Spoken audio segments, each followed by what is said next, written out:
अस्सलाम वालेकुम नाजरीन, मैं हूँ फैसल हकीम और आज मेरे साथ हैं सीनियर सहाफ़ी असगर चौधरी।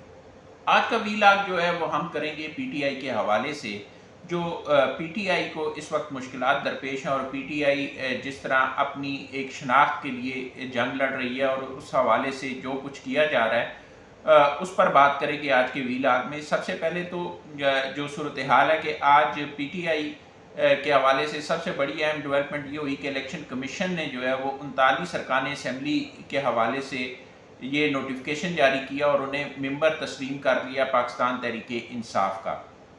पाकिस्तान तहरीक इंसाफ के हवाले से जो सुप्रीम कोर्ट का फैसला था उसकी रोशनी में ये नोटिफिकेशन जारी किया गया और इन अरकान के बारे में ये बताया गया है कि इन्होंने कागजात नामजदगी में अपनी जो एफिलिएशन थी वो पीटीआई से ज़ाहिर की थी। बाकी जो 41 अरकान हैं जो आज़ाद जीते हुए हैं, जिन्होंने अपनी कोई भी पार्टी एफिलिएशन ज़ाहिर नहीं की थी, उस हवाले से जो इलेक्शन कमीशन है उसने सुप्रीम कोर्ट से दोबारा रुजू कर लिया है और इलेक्शन कमीशन ने ये कहा है कि पीटीआई का कोई भी एक स्ट्रक्चर मौजूद नहीं है जो इसको कंफर्म कर सके, तो उस हवाले से सुप्रीम कोर्ट रहनुमाई करेगी। आज के वीलाग यहीं से शुरू करेंगे।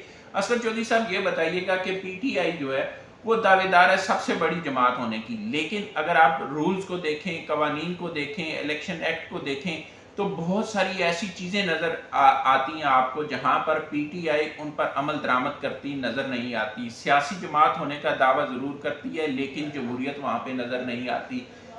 इंट्रा पार्टी इलेक्शन के हवाले से कई सवालात मौजूद हैं, उसके अलावा फॉरेन फंडिंग के हवाले से इल्ज़ामात मौजूद हैं और बहुत सारी चीज़ें हैं। क्या कहेंगे आप? बहुत शुक्रिया फैसल। देखें, अगर आप पाकिस्तानी तारीख की थोड़ा सा माजी में चली जाएं तो जब पानामा केस आया था मियां नवाज शरीफ के अगेंस्ट, तो उस वक्त मुस्लिम लीग नून जो थी वो कानूनी लिहाज से उस केस को नहीं लड़ रही थी बल्कि सियासी तौर पर लड़ रही थी। बदकिस्मती से पाकिस्तान तहरीक इंसाफ ने भी उस माजी से कोई सबक नहीं सीखा है और ये जितना कुछ बिलखसूस इंतखाबात के हवाले से या पार्टी के हवाले से पाकिस्तान तहरीक इंसाफ के खिलाफ जो कुछ हुआ है ये गो के करार दे रहे हैं और मुर्द इल्ज़ाम ठहरा रहे हैं इलेक्शन कमीशन ऑफ पाकिस्तान को, मगर इन्होंने वो केस ही उस तरीके से प्रेजेंट नहीं किया और उन कानूनी नुकात के ऊपर उन्होंने अपना पार्टी का वहाँ पर दफा भी नहीं किया।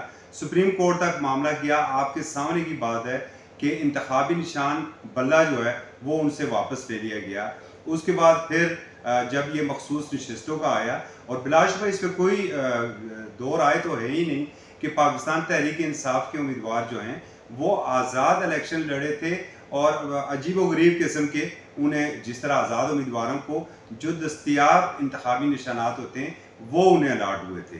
पार्टी टिकट के तो ना उनके पास था ना वो पार्टी टिकट के ऊपर आए थे, तो ये तो उनका क्लेम ही उस तरीके से नहीं बनता है। जब ये मखसूस नशस्तों का मामला आया और इसी को इलेक्शन कमीशन ऑफ पाकिस्तान ने यही प्ली ली कि चूँकि जो सुन्नी इत्तेहाद कौंसल है, सुन्नी इत्तेहाद कौंसल खुद पार्टी टिकट के ऊपर वो कामयाब होके नहीं आई है और दूसरा कोई एक तरजीह फहरिस्त आपको देनी पड़ती है, इंतखाबात से पहले देनी पड़ती है, इलेक्शन कमीशन ऑफ पाकिस्तान में वो जमा करवानी पड़ती है, वो तो ना तो सुन्नी इत्तेहाद कौंसल ने जमा करवाई और पाकिस्तान तहरीक इंसाफ के हवाले से तो हम आपको बता चुके हैं। फिर भी ये केस गया सुप्रीम कोर्ट में और बड़ी ले दे हुई और उसके बाद पाकिस्तान तहरीक इंसाफ को सियासी पार्टी भी तस्लीम किया गया और उन्हें मखसूस नशस्तें देने का भी कहा गया। असगर चौधरी साहब, लेकिन फैसला बड़ा दिलचस्प था। दरख्वास्त थी सुन्नी इत्तेहाद कौंसिल की, फैसला हक में आता है पीटीआई के हवाले से। इस हवाले से भी बहुत सारे सवालात उठते हैं, लेकिन क्योंकि अदालत उज़्मा का फैसला था इसलिए उसका एहतराम किया गया और आज 39 अरकान का जो नोटिफिकेशन है वो भी जारी कर दिया गया। लेकिन बकिया जो 41 अरकान है, यूँ लगता है कि मामला एक बार फिर लटक गया और ये मखसूस नशिस्तें इतनी आसानी से पीटीआई को मिलने वाली नहीं हैं। नहीं, उसमें तो आप एक कदम और आगे देखें ना कि इलेक्शन कमीशन ऑफ पाकिस्तान अब ये सोच रहा है कि वो दोबारा सुप्रीम कोर्ट ऑफ पाकिस्तान से रुजू करेगा और वो वहाँ पर ये प्ली ली जाएगी कि चूँकि ये फैसला हमें समझ नहीं आया है। और आपने बिल्कुल दुरुस्त बात की है कि मांगने गई थी सुन्नी इत्तेहाद कौंसिल और मिला पाकिस्तान तहरीक इंसाफ को, और इसी चीज़ को लेके इलेक्शन कमीशन ऑफ पाकिस्तान भी जा रहा है और फिर जिस तरह मुस्लिम लीग नून और साथ पाकिस्तान पीपल्स पार्टी के बारे में भी یہی اطلاعات ہیں کہ وہ بھی اس فیصلے کو چیلنج کرنے جا رہے ہیں. اور آج جب میری کمل شوذب سے بات ہوئی، اور آپ کو ایک اور بھی دلچسپ بات بتاؤں کہ خواتین کی جو مخصوص نشستوں کا معاملہ ہے، اب اندرون خانہ اس کے اوپر بھی لڑائی شروع ہو گئی ہے کہ میرا نام ہے، میرا نام نہیں ہے، میری قربانیاں اتنی زیادہ ہیں. تو کمل شوذب سے جب آج بات ہو رہی تھی تو وہ کہہ رہی تھی دیکھیں ہم نے تو پہلے بھی بڑی مشکل سے، یہ سپریم کورٹ کی مہربانی ہے کہ سپریم کورٹ نے ہمیں دیا، اب اگر وہ لے کے جا رہے ہیں دوبارہ 41 نشستوں والا معاملہ تو ہم پھر سپریم کورٹ سے لیں گے.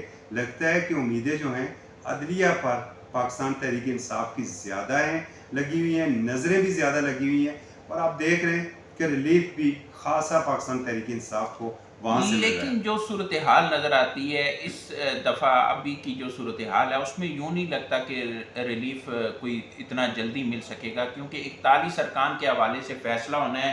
اس سے پہلے جو ہے الیکشن کمیشن میں زیر التوا کیس ہے انٹرا پارٹی الیکشن کے حوالے سے، جب تک اس کا فیصلہ نہیں ہوتا، اور الیکشن کمیشن واضح طور پر یہ سپریم کورٹ کے سامنے اب اپنا موقف بیان کر چکا ہے کہ جو پی ٹی آئی ہے اس کا کوئی سٹرکچر ہی نہیں ہے، اس کے کوئی ایسا سٹرکچر نہیں ہے جو کنفرم کر سکے کہ یہ 41 ارکان ان کے ہے. تو کیا بنے گا پھر؟ دیکھیں ایک جو بڑا اچھا فیور میں کیا ہے پاکستان تحریک انصاف کے، جو ان کے سینٹرل سیکریٹریٹ کے اوپر ایک چھاپا پڑا تھا گزشتہ دنوں، آپ کو یاد ہوگا، اور اس حوالے سے بھی انہوں نے کہا نہیں جی ہمارے پاس بہت سارے ڈاکومنٹس تھے، ہمارے انٹرا پارٹی انتخابات کے ڈاکومنٹس تھے، حلف نامے تھے ان اراکین کے، اور اب وہ ہمارے لیے بڑے مسائل پیدا ہو گئے. بلا شبہ مشکلات ہیں پاکستان تحریک انصاف کے لیے، اور مشکلات رہیں گی. ہمیں دور دور تک ابھی اس طرح کا ریلیف ملتا ہمیں نظر نہیں آ رہا ہے. گو کہ آج بھی دیکھیں، آج وہ کچھ 9 مقدمات تھے جو لاہور میں 9 مئی کے حوالے سے 12 مقدمات وہاں ان میں خان صاحب کو خاصا ریلیف ملا ہے. یہ نہیں ہے کہ ریلیف نہیں مل رہا ہے، ریلیف مل رہا ہے، لیکن پاکستان تحریک انصاف جو اکثریتی پارٹی پارلیمان میں ہونے کا دعویٰ کر رہی تھی، وہ ہمیں تو اب اقلیتی پارٹی وہاں پر بنتی نظر آ رہی ہے. دوسری جو امپورٹنٹ چیز ہے اصغر چودھری صاحب کے 26 جولائی وفاقی دارالحکومت میں مختلف پارٹیوں نے احتجاج کا اعلان کیا ہوا ہے. اگر جماعت اسلامی کو دیکھیں تو وہ دھرنا دینے کے لیے آ رہے ہیں ڈی چوک میں. جو پی ٹی آئی ہے اس نے بھی ملک بھر میں احتجاج کا اعلان کیا، اور اسلام آباد میں بھی احتجاج کرنے کا اعلان کر چکے ہیں وہ ملک کے دیگر شہروں کی طرح.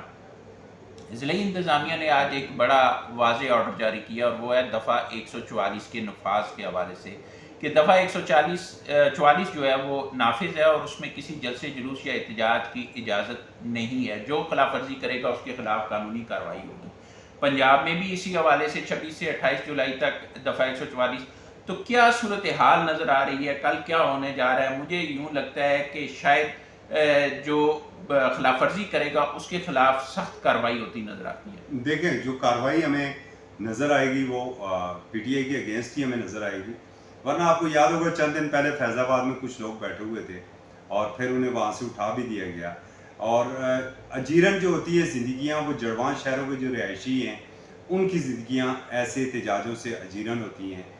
جماعت اسلامی کا احتجاج بالکل بہت اچھا احتجاج ہے، مہنگائی کے خلاف ہے، بجلی کے بلوں کے خلاف ہے. لیکن میں پھر وہی بتا رہا ہوں کہ مسائل پیدا ہوں گے تو وہ اسلام آباد کے شہریوں کے لیے ہوں گے. ساتھ ایک چیز اور میں آپ کو بتا دوں، میں آج بھی پارلیمنٹ سے آ رہا ہوں، جو پی ٹی آئی کا وہاں پر علامتی بھوک ہڑتالی کیمپ انہوں نے کوئی 3 گھنٹے کا لگا کے رکھا ہوا ہے، تیسرا روز تھا اس کا. وہاں پر بھی گنے چنے لوگ آ رہے ہیں، اور اگر ان کے دعویٰ ہے کہ 109 یا 92 اراکین ہیں ہمارے پارلیمان میں، تو 13 سے 15 سے 20 میکسیمم جو فگر وہاں پر گیا اراکین پارلیمنٹ کا وہ 20 کا گیا ہے. پنجاب میں تو ممکن ہی نہیں ہے، اور نہ ہی اب ان کے پاس اس طرح کی افرادی قوت موجود ہے کہ جو سڑکوں کے اوپر آ سکے، جو مقدمات کا سامنا کر سکے، جو لاٹھیاں کھا سکے. ہاں فوکس سارا خیبر پختونخوا میں ہے. خیبر پختونخوا میں وہ بڑے بڑے احتجاج ضرور کریں گے. 5 تاریخ کو تو آج عمران خان صاحب نے بھی کہہ دیا ہے کہ 5 اگست کو بڑا جلسہ اسلام آباد میں ہوگا، اور اس میں علی امین گنڈا پور اس کی قیادت کریں گے. تو کل کا دن جو ہمیں لگ رہا ہے جمعے کا، وہ اسلام آباد کی شہریوں کے اوپر بھی وہ بھاری ہو سکتا ہے. الغرض پی ٹی آئی کو بڑا احتجاج کرنے میں کامیاب نہیں ہو سکے گی اسلام آباد کے اندر. ہاں جماعت اسلامی ایک بڑی منظم جماعت ہے، कमिटेड उनके कारकुन हैं, उन्होंने कॉल दी है, वो लाजमी पहुँचेंगे और मसाइल पैदा होंगे आपके और मेरे लिए। एक बड़े आपने सवाल उठाया जो अलामती भूख हड़ताली कैंप लगाया गया पीपल्स पार्टी के अरकान पार्लियामेंट की तरफ से, और आपने ये बताया कि वहाँ पे 15 से 20 अरकान से ज़्यादा उसमें शिरकत नहीं कर रहे, और 4 घंटे का ये भूख हड़ताली कैंप होता है 3 बजे से लेकर शाम 7 बजे तक। जी, जी। अब दो चीज़ें बड़ी इंपॉर्टेंट हैं, एक तो ये कि आम तौर पर रूटीन में अगर आप देखें तो ये कोई खाने का वक्त नहीं है जिसमें आप ये कह दें कि ये भूख हड़ताल है, एक नाम की भूख हड़ताल है। और दूसरा एक बड़ा दिलचस्प तबसरा किया वफाकी वज़ीर हैं अमीर मकाम, उन्होंने कहा है कि ये देसी मुर्गियाँ खाने वाले हैं, और इन्होंने ये जो भूख हड़ताली कैंप जिसको नाम दिया, ये भूख हड़ताल नहीं है, ये डाइट प्लान है। तो आपकी बात भी उसके साथ आ गई कि 20 अरकान से ज़्यादा नहीं आ रहे, तो क्या वजह है, क्यों अदम दिलचस्पी है इतनी, और क्यों ये अपना मजाक बनवा रहे हैं? देखिए, मैं एक बिल्कुल आपको एक बड़ी खबर भी ये दे दूँ। पाकिस्तान तहरीक इंसाफ की जो अरकान पार्लियामेंट है ना, अब वो शदीद किस्म के अदम तहफ़्फ़ुज़ का शिकार है।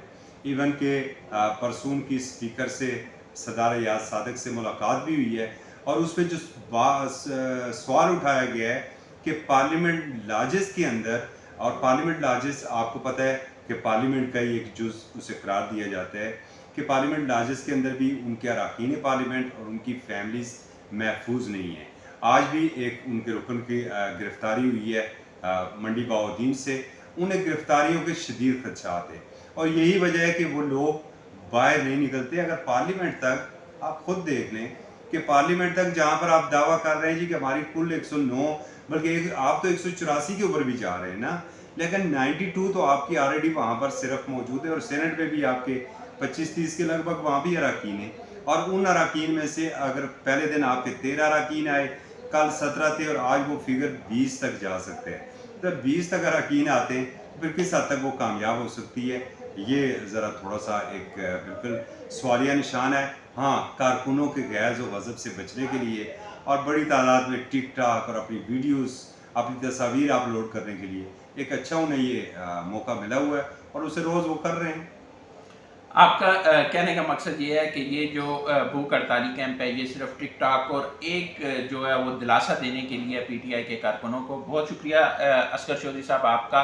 आज के वीलाग में हमने बात की पीटीआई के हवाले से, और पीटीआई के हवाले से बड़ी वाज़ेह जो सूरत हाल नज़र आ रही है वो ये कि मखसूस नशिस्तों का मामला एक बार फिर लटक गया है। 39 अरकान की शनाख्त तो चलें, पीटीआई के मेंबरान के तौर पर इलेक्शन कमीशन ने नोटिफिकेशन जारी कर दिया, लेकिन 41 पर अभी भी सवालिया निशान है, जिसके लिए सुप्रीम कोर्ट से रुजू कर लिया इलेक्शन कमीशन ने। दूसरी बात कि जो अलामती भूख हड़ताली कैंप में उसमें जो अरकान पार्लियामेंट है पीटीआई के, वो उनकी कोई दिलचस्पी नज़र नहीं आती। 92 की जो दावेदार हैं उसमें से सिर्फ 15 या 20 जो हैं वो जा रहे हैं, और ज़्यादातर जो हैं वो उससे गैर हाज़िर है। और एक खदशा ये भी ज़ाहिर किया जा रहा है कि अरकान पार्लियामेंट जो है वो गिरफ्तारियों के डर से बाहर नहीं निकल रहे।